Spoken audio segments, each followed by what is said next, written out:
Good afternoon, everybody, and we are back. I am Shawnee, and welcome to TheShuneyView, designed for happy life, engineered to last. The purpose of my podcast is to exemplify dreams and goals and how to achieve them through self-motivation and inspiration from others. There's a saying, give a man a fish and you feed him for a day.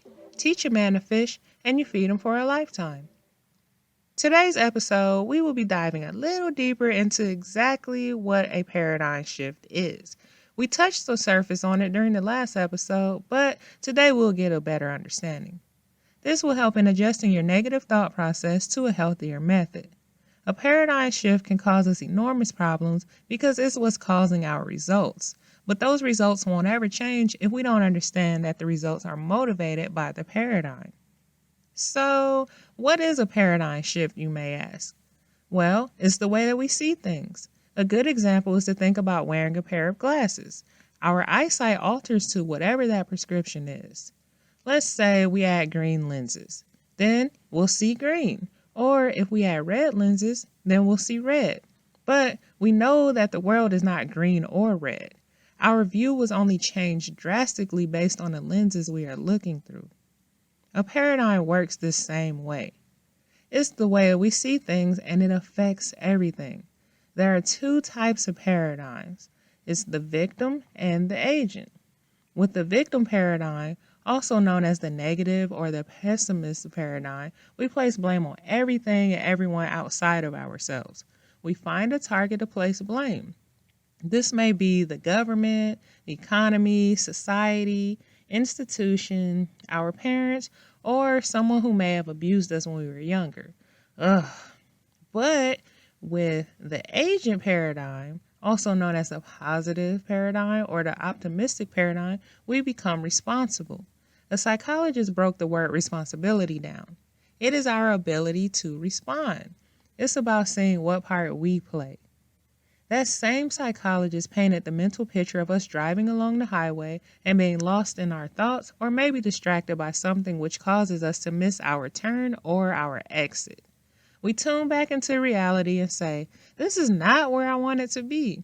Or looking back at the missed exit, we say, that is not what I wanted to happen. Then we look down and we see our own hands on the steering wheel. It's a humbling illustration that stings because we see that we're here because we drove ourselves here. That's bad news, but it's also good news because now the responsibility part kicks in when we realize that we can steer the wheel wherever we want to go.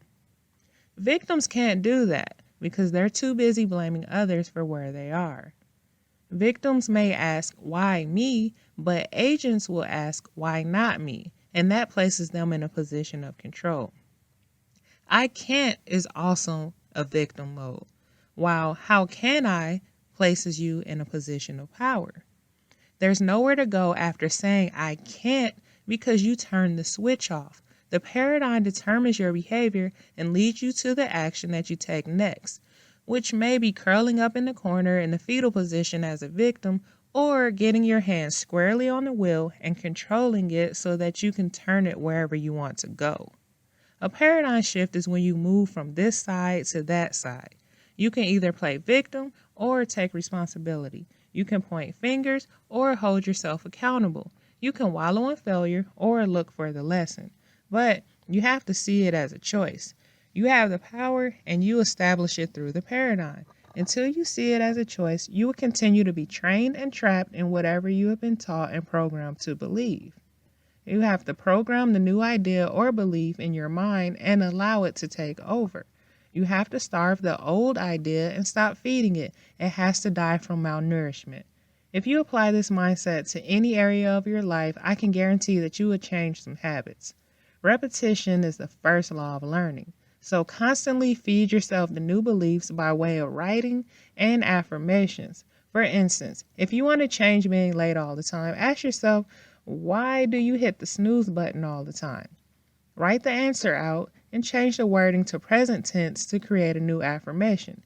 Every day for the next 21 days or so, affirm, I am so happy that I am always on time for work. This sounds silly in the beginning, but try it out because it really works. Do you really want change, or are you more worried about sounding silly? If you're worried about that, then you don't want change bad enough. From my personal experience, I wanted to change my outlook on toxic behaviors imposed on me from other people. I admit I played victim mode on trying to figure out why these people felt so comfortable in taking advantage of my kindness. The truth is, I allowed the behavior. So to change it, I began doing research on myself and my inner beliefs. I found that I had been misinformed on what forgiveness meant. I was believing that a person, well, if they offended me, I would just turn the other cheek and forgive them. When in reality, the healthy response would be to confront them and walk away. We don't have to prove that we're a good person by allowing them to run over us. I applied that as my paradigm and watched my life change over time, slowly but surely. These people may not have meant me any harm intentionally, but at the same time, I had to set the boundaries in order for change to set in.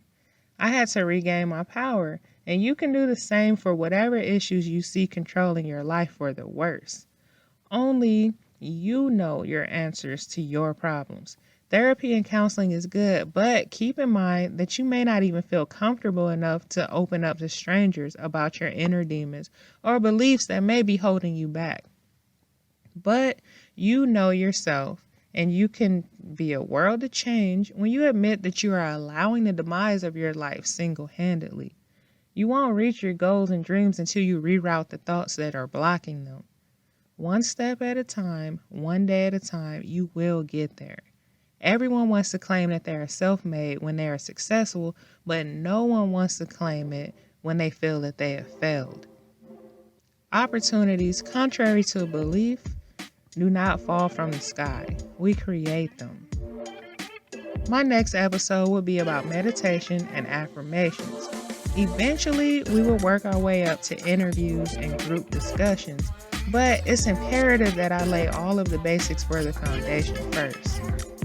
So, if you like what you hear, please follow, subscribe, like, add, request, comment, and share. Yeah, all of that good stuff. See you Monday.